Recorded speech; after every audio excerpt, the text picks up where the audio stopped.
Hey everybody, David here, and I figured today I would start a series reading the second book I had published, The Adventures of Harold Hatch, Cryptid Liaison. Now, cryptid is kind of like Mothman, Wendigos, Bigfoot, things like that. In this book, it's about a guy that works for the welfare department and gets transferred to a different division. And I think you'll like it. So, here we go.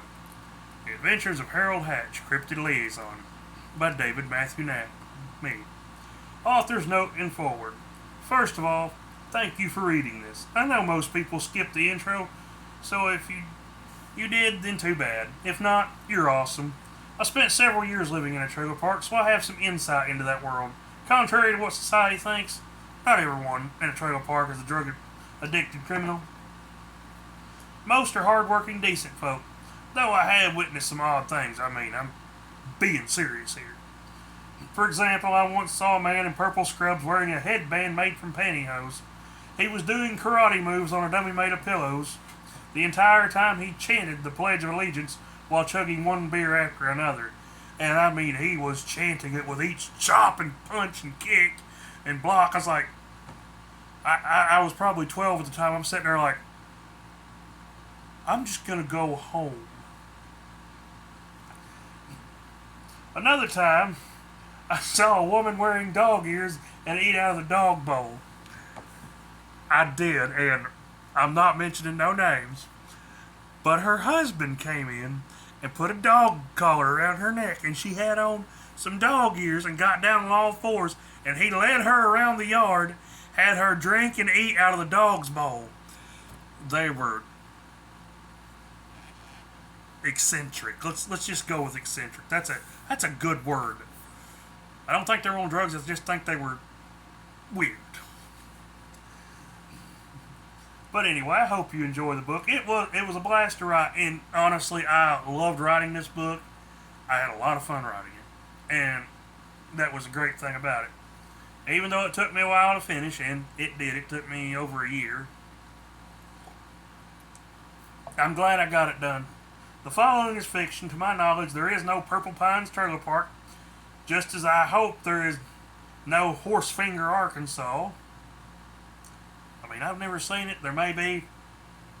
I don't know. It's fiction, okay? It's not real. It's not real, people. Any and all resemblance to any persons living, dead, or otherwise is merely a coincidence, except for the ones resembling me. It's my book. I'll do as I damn well please, so get over it. If you'd like to contact me, comment here on YouTube or email me or something, Email's in the book. This book is proudly dedicated to my best friend, Gilbert Felton. He has helped me out tremendously on the trap line over the last few years and off. And I love you to death, Gil. Thank you for everything. He's also the test reader for all my books. He was the first one to get a signed copy of this. Not everybody gets a book dedicated to it.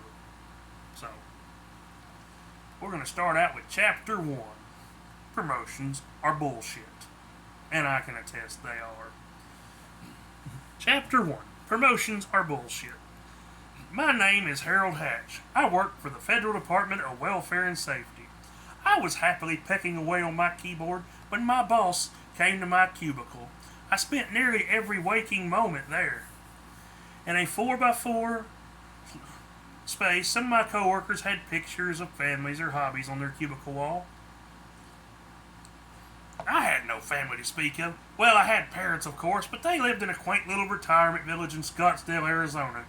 Their picture was tucked neatly between my driver's license and the condom my father had given me on my 15th birthday. That being over a decade ago made me cringe. I had no hobbies to speak of outside of work, other than tabletop gaming. Prior to my employment here, I had served in the Army. I never tried to stand out or try to be something I wasn't. I had been a desk clerk mostly. I enjoyed the thought of keeping a gun in the office, but was disappointed when I learned I couldn't while working here. The military paid my way through college, and I didn't mind it. It just wasn't for me. I lived alone in a small apartment. Social life? What the fuck was that? Was I gay? Or a serial killer? Or a gay serial killer? Who knows? I heard this rumor swirling around work. I'm straight and not into killing people. Then why was I single? That was my mother's question. There were attractive women that were single working in my office. But I felt dating a coworker would lead to problems. Besides, there was too much work to do and a relationship would be more to do. I felt I couldn't properly give a woman the attention she would deserve. Harold, we need you in conference room 6, my boss said quietly. Am I being disciplined? I asked him, feeling nervous. Or does human resources need a report on the upcoming company party? He shook his head and leaned in closer. It's best if you hurry and bring your things. That struck me as odd. He stood up and smiled and said in a carrying tone, If you're done with that report, we can review it in my office. What the hell is going on? I asked myself as I gathered my things. As of today, you are being transferred to archives, he said in the same fake tone. That really unsettled me. I followed him, trying to ignore the stares and whispers. Once on the elevator, he turned to me and smiled. Relax, Harold. I'm about to make your day. Your exemplary work has paid off. We've just had an opening in another department. I felt my heart sink. I liked what I did. I didn't want to have to learn a new job, and I really didn't want to be in management. The doors opened to a long hallway. The floor was covered in a dull gray carpet. No paintings adorned the pastel white walls. It was plain and boring, much like my job. He opened the conference room and I found it was full of people. Sitting on a table was a pile of folders. I saw purple pines stamped on one of the folders. What's all this about? I asked nervously. We have carefully selected you to be a field agent, one of the men told me with a smile. I recognized him immediately. He was one of my supervisor's best friends. Beside him was the head of HR, Marjorie Gillespie. She was the head of our department at the federal level. She looked like a grandmother instead of the head of a federal agency. Field agent? I said, feeling confused. We don't have field agents, we have caseworkers. Then Marjorie smiled at me. We actually do, she said, sliding a wallet toward me. I opened it and gasped. It had my picture and a badge. Department of Welfare and Human Services, Cryptid Liaison. Harold Hatch, Regional Commander. Congratulations on your promotion. We'll miss you around the office, she said with a smile. Now you best hurry. You have a plane to catch in the morning. I tried asking more questions, but they refused to answer. Finally, I gathered my things from my desk and hurried home. To my surprise, none of my coworkers had any questions. That evening, I arrived home and packed my meager possessions. I called around and sold or gave away most of what I couldn't pack. Work advised me that I would be given a house to live in. I also found out that it would have all the necessities. That was a relief, because I seriously was dreading trying to find new furniture. I looked at the badge and the plane ticket and shook my head. What the hell is a cryptid? I asked aloud. And why would they need a liaison? I had been told that everything would be explained when I arrived. The next day I caught a plane to Arkansas. At the airport, a tall man held a sign with my name on it. Right this way, Mr. Hatch, he said with a smile. He had a deep voice and a thick southern accent. Afraid they're in the cab service going out to Horsefinger. I stopped and looked at him. Horsefinger? I asked confused. Yes, that's the town you'll be living in. The address and directions are in the truck. Welcome to Arkansas, he said before disappearing into the crowd.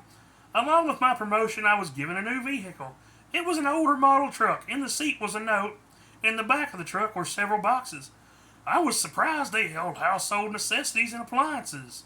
And the note read, We figured this vehicle would be perfect for your new job. You will need it to avoid drawing suspicions. What the hell is this about? I asked as I slid into the driver's seat.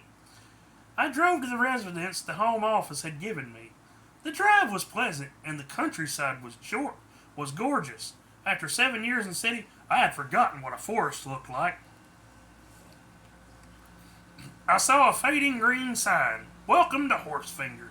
Population 2,106. Come watch us grow.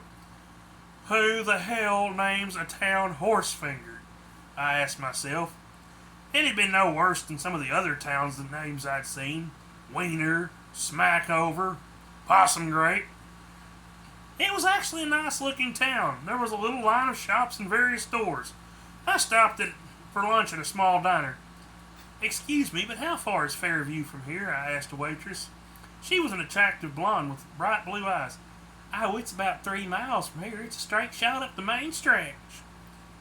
She looked at the map I had. "Oh, the place you're looking for will be at the very end of the road. Welcome to the neighborhood," she said with a wink. I paid for the meal and followed the directions.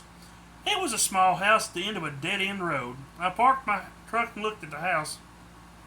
For the last 10 years I had lived in a small apartment.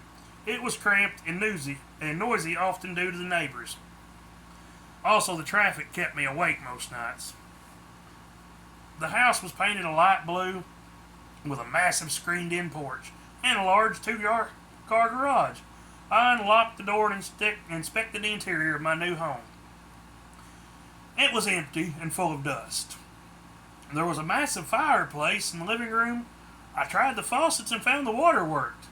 Well, that's one less problem I have to worry about. There was some sparse furniture covered in dusty sheets. Once I was done unpacking, I got back to exploring the house. "Wished I had hired a moving crew," I said as I lugged in a heavy box. I sighed and sat down on the porch. I was in the middle of going back to work when a loud truck came barreling down my driveway. The driver was a man about my age. He had on a greasy cap and a dirty shirt. The truck slid to a halt and a man crawled out. He was tall and thin. His jeans were stained with grease and he was barefooted. He looked at the house, then back at me. "Howdy, neighbor," he said brightly. He had a thick southern accent. "Hello," I replied nervously. I was nervous enough about being in a new place, but being an African American living in the South? Well, I had heard about the inherent racism. I was in fear for my life at the moment. The man looked at the stack of boxes in my house, looked at the stack of boxes in my truck, then back at the house. "Heck, partner, how about I help you unload all of these?" he said, lifting a box. I had nodded in surprise despite myself. I had expected him to call me something unpleasant or give me a thinly veiled threat. Instead, he helped me unpack and set my furniture up and my appliances. "Oh, where are my manners?" he said, extending his hand. "My name is Claude Finch." "Harold Hatch, I am pleased to meet you," I replied with a smile. "I hope you can excuse my choice of dress, but I saw you pull in here and came right over. I was over in Purple Pines helping my buddy clean his boat. I told him that damn lake is full of zebra mussels." I looked at him confused. "Full of what?" "Oh, they're an invasive aquatic pest." He proceeded to tell me about how he had been told ways to prevent the spread of the invasive species. "The game warden told us not to be spreading them, but does Clovis listen?" "Oh no, he knows it all," Claude said angrily. "Anyway, my friend, if you need anything, just give a shout," he said, getting into his truck. The sound of country music filling the air. I watched as his truck disappeared into the fading light. Once I was done, I sat down on my couch with a sigh. I turned on my TV and was soon asleep.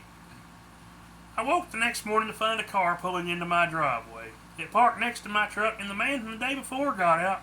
With him was an elderly lady. She had a covered dish in her hand. I rushed out to greet them. "Morning, neighbor," Claude said brightly. "Oh, well, he is a handsome young man," the lady said with a smile. She had on a dark green sweatsuit and wore thick glasses. "I brought you something to eat," she said sweetly. I accepted the dish and invited them inside. "That's mighty nice of you, but Granny has a doctor's appointment over at Shell Point. She wanted to stop and give that to you. But if you're available tomorrow, we're having a cookout, and I would love for you to attend," Claude said with an easy grin. I accepted without giving it a second thought. "Should I bring anything?" I asked as they climbed in the car. "Just yourself and an appetite," the lady said with a large smile. I took the dish inside and was surprised. It was a full-course meal. I set it in my fridge and set about finishing my unpacking. Near noon, I called my parents. Dad was surprised I had moved to Arkansas. "Well, son, maybe that's what you needed, was a change of scenery. I know that city living was rough." We had talked for nearly an hour. Mom was at her weekly bingo game with her friends. After that, I called the office. I was still unsure of what I was supposed to be doing. Look, Harold, unless it's an emergency, you don't need to call. Or is this about your bank account? Your monthly salary has already been deposited. Your expense account has also been set up. So if there's nothing else, have a good day, they said before hanging up. I shook my head and jumped in my truck. The rest of the day I spent unpacking and setting up the house. Late afternoon, I drove into the local town and looked at my new office. It was a small brick building, and the glass door had a small brass sign. Welfare and Safety Regional Office. I stepped inside to find a small desk and several filing cabinets. There was a massive map tacked to the wall, and there were boundaries marked with strange words. Wendigo habitat? What the hell is a labia? What the hell is going on? I asked myself. On the shelf were several thick books. Each of them were based on folklore and mythical creatures. On the desk was a brass plaque, Harold Hatch, Regional Commander. I saw it and smiled broadly. There was a faded wooden desk and cabinets in one of the smaller office rooms, and there were more strange books. Some of them were in languages I didn't recognize. Some even had hieroglyphics. Man, this is some straight up weird shit, I said, flipping through a book. I still need to get settled in. I thought before leaving the office they had said something about orientation. I grabbed a few items at the corner store and went home. The food Claude brought me was amazing, but I needed to buy groceries. That was something I could do later. Before bed, I sat on the porch and listened to nature. It was peaceful. I could get used to this, I thought to myself. One thing about this place, it beat the city by a long shot. The next day, I decided to get my shopping over with. I bought the things I needed and decided to explore the town. I pulled in a local outdoor shop, Curious. Inside was brightly lit and well kept. "Welcome to Marlowe's," a man said as I walked in. The patrons all stopped and stared at me. I was the only African American in the place, and it was the South. "Can I help you?" the clerk asked with a smile. "I'm new to town, was thinking about going fishing, but I don't have a tackle or a pole or rod," I said quickly. I'll be glad to help you," she said with a wide smile. A couple of people laughed and winked and went back to their shopping. The clerk was an attractive blonde with blue eyes. "What kind of fishing are you looking to do?" she asked me with a smile. I was completely caught off guard. I hadn't been fishing since I was little. I felt embarrassed when I admitted that. The girl laughed and showed me different rod and reels. Once I had picked one out, we looked over the tackle. "Do you get a commission for me buying this?" I asked at the register as I paid. She smiled and winked. I cringed inwardly at the total. I was seriously worried about the state of my bank account afterwards. I had spent quite a bit on things in my house already. Once out of the store, I called my bank and checked the balance. The ending balance of your account is $43,912.04. I dropped my phone in surprise. I grabbed it and dialed payroll. "Yes, Agent Hatch, how may we help you?" a bored voice asked me. Yeah, I just checked my bank account and..." The person sighed and cut me off. "Look, if you can't make it on 50 grand a month, then you need to pick a new career. It's your money. So do with it what you want. Just know you can't expense whores to the main office anymore. Arnold got that ruined for everybody. Now get your ass back to whatever it is you do," they said before hanging up. I started laughing like a maniac. I went back inside, bought 2 more poles, extra tackle, and something I had always wanted: a spruce and steel pump-action 12-gauge shotgun and a pair of revolvers. The girl from before smiled when she saw me. The entire store went silent when they ran my background check for the guns. "You're fed?" one of the older men asked me pointedly. I nodded. "Yeah, I work for the Department of Welfare and Safety," I told him nervously. "What department?" another one asked. That's a good question," I said, fishing out my ID, and showed it to him. "Harold Hatch, Regional Commander, Welfare and Safety, Cryptid Liaison." What the fuck does that mean? I asked myself. "Did you just move into that house on Fairview?" the clerk asked me. I nodded. The entire store sighed in relief. Thank the gods you're the one that Marty sent. We expected you a month ago. They all went back to talking as if I wasn't there. The clerk handed me my guns and ID. Her earlier smile was gone. It was replaced with a look of pure disdain and anger. Have a nice day, sir, she said coldly. Confused, I left and drove back home.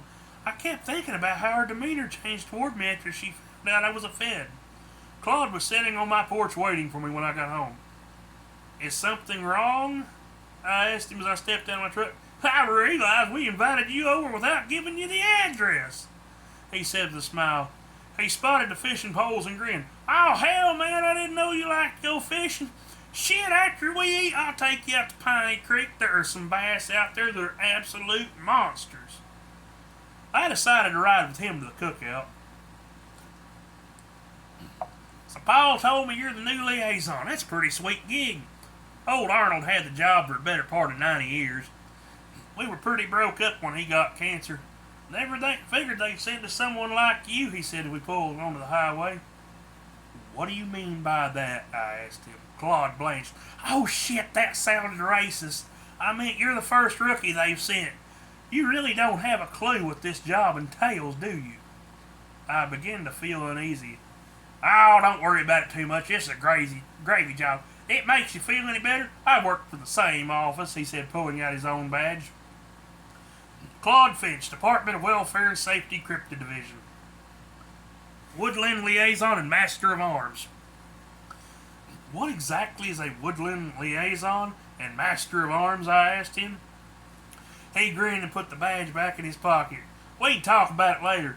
Right now, get ready to have some fun, he said as we pulled onto a dirt road. I saw a large wrought iron sign that read Purple Pines Trailer Park. I saw rows of mobile homes and campers. There were even a couple of large tents. Yeah, it gets crowded this time of year, but the majority be gone before winter, he said as we slowed down. A group of children ran past laughing. I watched they disappeared into a large crowd. Claude pulled up in front of a large plantation-style house.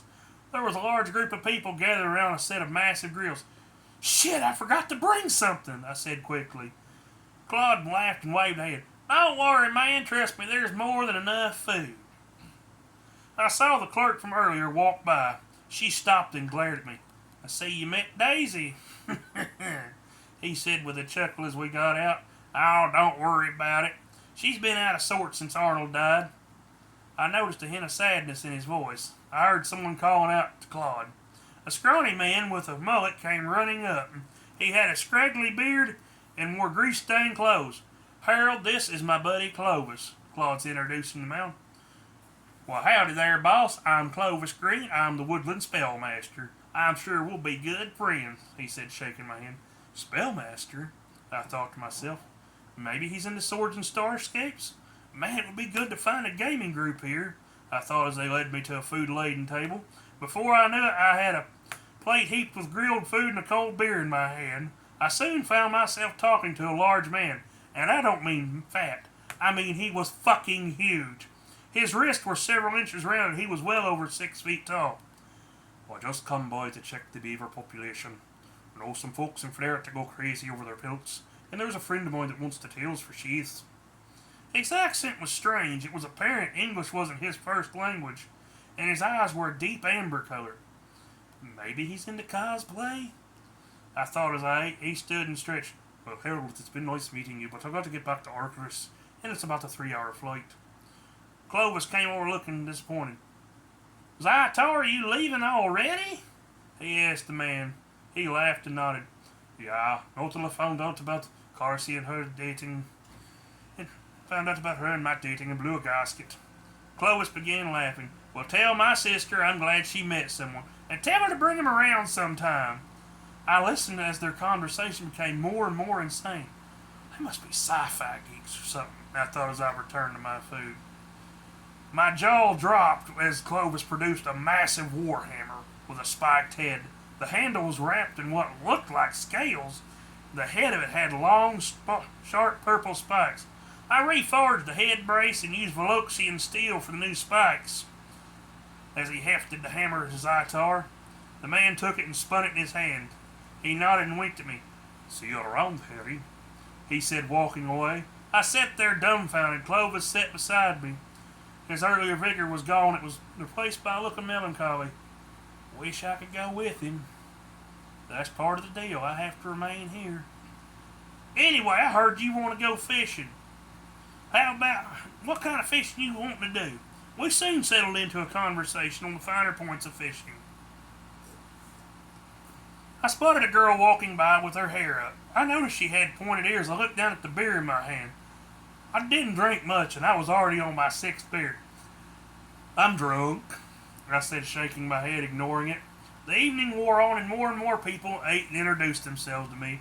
I was soon lost in a swirl of names and faces. I leaned back in my lawn chair and soon fell asleep.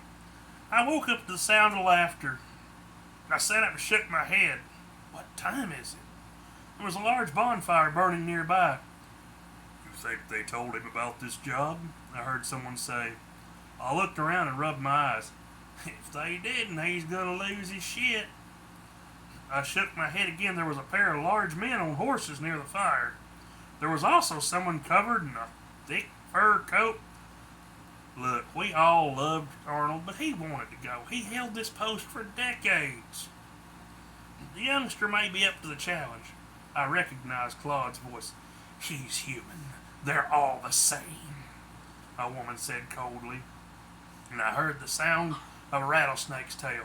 I knew that sound well. Like I said, my parents lived in Arizona. Last summer I had visited them, and there was a huge pair of diamondbacks that lived in their garden. I stumbled to my feet and wobbled toward the fire. "Easy